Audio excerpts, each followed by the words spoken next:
Bonjour et bienvenue sur Syllabus Plus, la chaîne qui parle des coulisses du monde de la vulgarisation sur Internet. Moi c'est Viviane et je fais des vidéos de sciences sur ma chaîne Syllabus. Et ici sur Syllabus Plus, on parle de l'envers du décor. Aujourd'hui on s'intéresse à l'interaction entre la personne qui crée les vidéos et la personne qui regarde la vidéo. Et notamment sur le fait d'écrire son texte en fonction de ce qu'on pense que les gens vont dire sur notre texte. Exemple, si dans mon script j'emploie le mot chocolatine, je sais que je vais avoir une avalanche de commentaires pour m'expliquer qu'on ne dit pas chocolatine mais plutôt pain au chocolat. Et si ma vidéo ne parle pas du tout de ça, ça veut dire que toute la conversation serait détournée du sujet de la vidéo.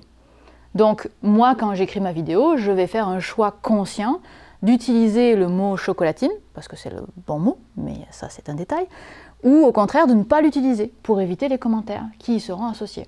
Et donc la question d'aujourd'hui c'est, faut-il imaginer comment vont réagir les gens quand on écrit notre texte? Et dans ce cas-là, est-ce qu'on le modifie pour diriger la discussion comme on le souhaite? Ma réponse à moi, que vous pouvez ne pas partager évidemment, c'est oui. Si on fait une communication, c'est pour qu'elle soit écoutée. Donc on écrit pour ces personnes-là. Donc on s'intéresse forcément à ce qu'elles pensent, selon moi. En fait, je vais raffiner encore un peu la question parce que le sujet est un peu vaste. Le cas de chocolatine versus pain au chocolat, c'est pas vraiment important. Je préfère qu'on se concentre plutôt sur l'importance de la précision du texte. Je vous donne des exemples que j'ai vécus parce que ce sera beaucoup plus simple que vous compreniez ce que je veux dire. Dans ma vidéo sur la composition de l'air dans les cavités du poivron, toujours étrange de dire qu'on a parlé de l'air dans la cavité du poivron, mais bref. J'ai dit que le poivron était un fruit, même si on le cuisine comme un légume. Ça, c'est ce que j'ai dit. Mais suite à ça, j'ai eu beaucoup de commentaires pour, soi-disant, me reprendre, me corriger, en me disant « Attention à ce que tu dis, madame. Le poivron est un fruit en biologie, mais c'est un légume en cuisine. Donc, c'est les deux. » Autre exemple, dans ma vidéo sur les graphismes dans les jeux vidéo, qui commence à être une vidéo qui date. La toute première phrase de ma vidéo, c'est les graphiques des jeux vidéo. Et bien sûr, j'ai eu une avalanche de commentaires pour m'expliquer qu'on ne dit pas graphique, mais graphisme. Et ils ont raison, hein, peu importe en fait qu'on ait raison ou qu'on ait tort, j'ai fait un anglicisme dont je ne me suis pas rendu compte, et aucun de mes relecteurs ne s'est rendu compte non plus de ça d'ailleurs, parce qu'on dit graphics en anglais, et donc j'ai fait un anglicisme. Autre exemple, dans ma vidéo sur les balances intelligentes, je dis que l'eau du corps humain est conductrice d'électricité. Pareil, avalanche de commentaires pour m'expliquer, de façon assez violente d'ailleurs, que l'eau pure n'est pas conductrice. Ce qui est vrai. Bon, à aucun moment j'ai parlé d'eau pure, mais le fait que j'ai tort ou raison, encore une fois, c'est vraiment pas le sujet. C'est donc de ça que je veux parler, de penser à comment son message sera perçu, et donc commenté, en fonction de la précision que l'on met dans notre texte. Quand le texte est imprécis, en général on le fait vite remarquer, comme les exemples que je vous ai donnés.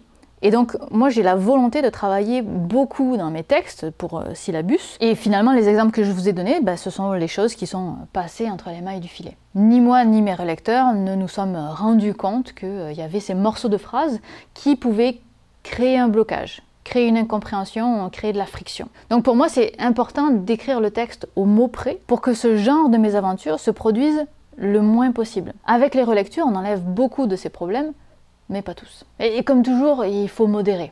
J'ai parlé de ça sur Twitter, le sujet de cette vidéo, et certains d'entre vous semblaient dire que c'était pas si important que ça, et que les gens trouveront toujours quelque chose à redire sur quoi que ce soit. Ce avec quoi je suis parfaitement d'accord, hein, je le vois, je suis d'accord.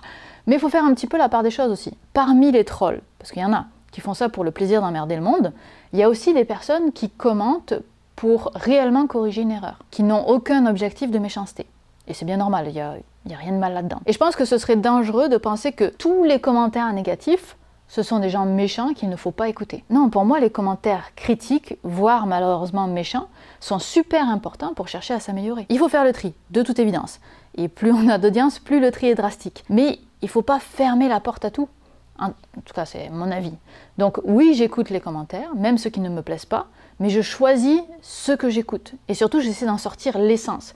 C'est souvent ça qui est dur, c'est de sortir l'essence d'un mauvais commentaire. Si quelqu'un dit « Tu as eu ton doctorat dans une pochette surprise, c'est scandaleux ce que tu dis, l'eau pure n'est pas conductrice d'électricité, renseigne-toi un peu, blablabla », ce qui est l'essence d'un des commentaires que j'ai reçus. Bon, on encaisse un peu et puis on essaie d'en retirer l'essence. L'essence du message, c'est que cette personne considère que j'ai eu tort de dire que l'eau pure était conductrice d'électricité. Bon, dans la mesure où j'ai jamais employé le terme eau pure, ça veut dire qu'elle a compris que je parlais d'eau pure à cause d'autre chose dans la vidéo. Donc pourquoi est-ce qu'elle a interprété ça comme une erreur? Et donc, comme ça, on peut remonter le fil pour essayer de retrouver où a été créée cette mauvaise interprétation et où j'aurais pu finalement mieux faire mon travail. Parfois, j'aurais pas pu faire mieux, hein, et la personne est simplement de mauvaise foi ou n'a pas vraiment écouté ce que j'ai dit, et parfois j'aurais pu faire mieux. Mais c'est important, selon moi, d'avoir ce travail d'écoute, puis d'évaluation. Parfois, les commentaires ont raison, parfois non. Et c'est souvent subjectif. Bon, en l'occurrence, je fais genre, mais un commentaire qui commence par une attaque personnelle,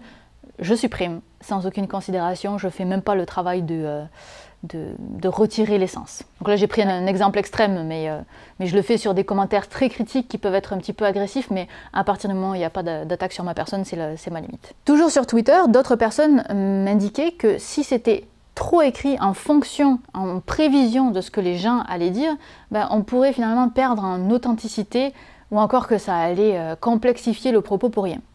Encore une fois, je suis d'accord.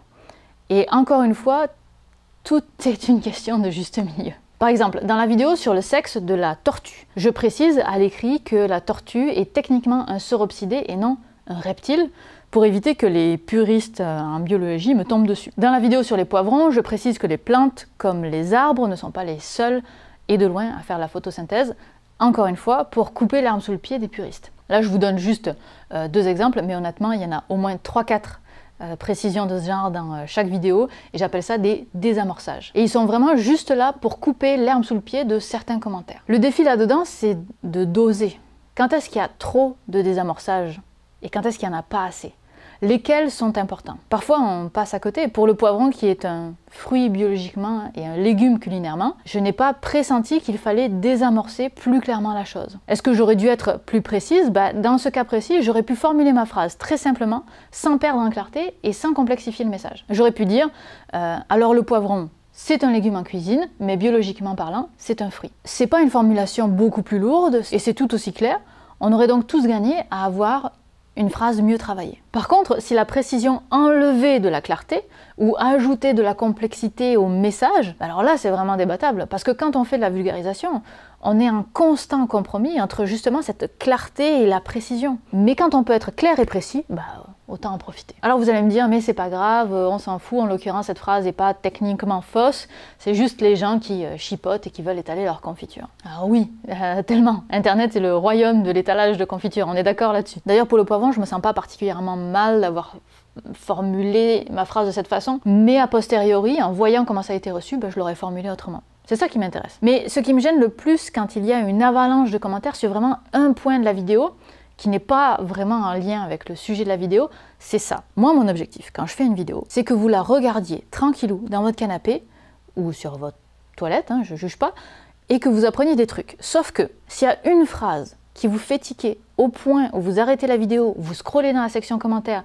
pour m'expliquer à quel point je suis à côté de la plaque, que j'ai raison ou pas, peu importe, on s'en fout, j'ai raté mon objectif. En ayant une phrase qui vous fasse sortir de la vidéo, j'ai créé de la friction dans mon message. Et il est probable que toute la minute qui a suivi, la personne qui commente n'ait absolument rien écouté, parce qu'elle serait toujours bloquée sur ces morceaux de phrases qui lui déplaît. Une bonne vulgarisation, selon moi, c'est aussi ça, c'est avoir le moins de friction possible dans son message. Alors ce sera jamais parfait, parce que toutes les personnes qui regardent sont toutes différentes, donc la perfection n'existe pas. C'est toujours un compromis. Mais quand il y a un gros afflux de commentaires sur un sujet, sur une phrase, moi je me dis c'est que là, il y avait trop de friction. Et une friction qui est partagée par autant de personnes, par de nombreuses personnes, c'est que probablement on aurait pu faire son travail différemment, avoir un texte plus léger, apporter les choses dans un autre ordre, le rendre plus précis, le rendre plus clair, la clarté surtout. Mais encore faut-il détecter qu'on va avoir une zone de friction à cet endroit-là. Donc quand je travaille mon texte ou que j'ajoute des phrases de désamorçage, c'est évidemment pour clarifier le message, m'assurer que les idées qui passent sont les bonnes, et tout ça, ça a pour effet de réduire la friction dans la communication. Il faut que les choses coulent. Il y a un autre point qui est une affaire de crédibilité. Pour le poivron, je pense pas que ce soit trop le cas, mais pour les jeux vidéo. Quand je commence ma vidéo en disant les graphiques des jeux vidéo au lieu des graphismes des jeux vidéo, sérieux, comment tu veux me faire confiance après? En français, graphique et graphisme, c'est deux choses tellement différentes que personne ne s'est rendu compte qu'en fait je faisais un un anglicisme, parce qu'en français, on n'a pas cette vision-là. Ce qui est mon erreur, hein, d'ailleurs, mais bon, des fois, on peut comprendre d'où vient une erreur, mais là, personne ne l'a compris. Donc le danger de ne pas avoir les bons mots à la bonne place, c'est de perdre en crédibilité. On change alors complètement l'attitude du spectateur envers l'animatrice, donc moi en l'occurrence. De base, avec les premiers mots de ma première phrase, j'ai créé de la méfiance entre le spectateur et moi. C'est la pire des frictions qui soit. Et c'est dommage, parce que finalement, elle était assez cool, cette vidéo. C'est des heures de travail foutu à la poubelle pour un mot au tout début. J'exagère, ok, je viens du sud de la France, exagérer c'est une seconde nature. Et sur Syllabus plus, on est beaucoup plus sur du ressenti que sur du factuel, donc considérez que je suis toujours un petit peu dans l'exagération. Mais quand même. Après c'est difficile de généraliser, je vous donne un petit peu mon avis, mais chaque cas est finalement un peu unique. J'ai pas la même réaction vis-à-vis de toutes mes erreurs de texte. Dans le cas de la balance, quand je dis que l'eau est conductrice d'électricité, que je me fais tomber dessus, moi j'ai trouvé que j'étais assez claire, j'ai compris d'où venait le point de friction après, mais il fallait quand même un peu tordre mon message pour venir me chercher là-dessus. Donc il faut faire la part des choses, c'est sûr, hein, rien n'est tout noir ou tout blanc, comme toujours. Revenons un tout petit peu à l'aspect de lourdeur du texte, parce qu'à force d'ajouter précision sur précision, donc mes désamorçages, pour éviter quelques commentaires, on perd l'essence même de la vulgarisation. On en revient à faire de la science finalement, puis bye bye la clarté quoi. La science, elle est pleine de nuances, et on ne peut pas intégrer toutes les nuances dans une communication vulgarisée. Le texte serait hyper lourd, puis ce serait plus de la vulgarisation. Donc il y aura toujours des insatisfaits, surtout parmi ceux qui s'y connaissent le plus en général. Ben, il faut faire le deuil avec ça, c'est comme ça. Après, je suis aussi personnellement convaincue qu'en vulgarisant, on a aussi le devoir de montrer que la science est un processus, que tout n'est pas toujours tout noir ou tout blanc, qu'en abordant un sujet, on omet tout un contexte, etc., etc. Donc, apporter de la nuance quand même à un texte de vulgarisation, selon moi, c'est important. Le tout, c'est de doser. Et doser, ben, c'est dur, ça s'apprend avec l'expérience. Et peut-être que j'en fais trop encore, et des fois, j'en fais pas assez non plus. Alors malgré tout ce que je viens de dire, je suis sûre qu'il y en a parmi vous qui pensaient que je me prends trop la tête et que je porte beaucoup trop d'attention aux commentaires. Peut-être, peut-être. Je sais que j'arriverai jamais à la perfection, ça tombe bien, c'est absolument pas mon objectif, je suis pas du tout perfectionniste. Mais par contre, j'ai pas envie de m'auto-complaire dans mon petit confort. Et un moyen de se pousser à toujours faire mieux, c'est vraiment d'être ouvert à la critique, tout en faisant un petit tri. Parce qu'on est sur internet, quand même, faut pas déconner. Alors j'ai écrit cette vidéo d'une traite, sans la structurer aussi clairement que d'habitude. Petite ironie d'ailleurs avec un sujet pareil.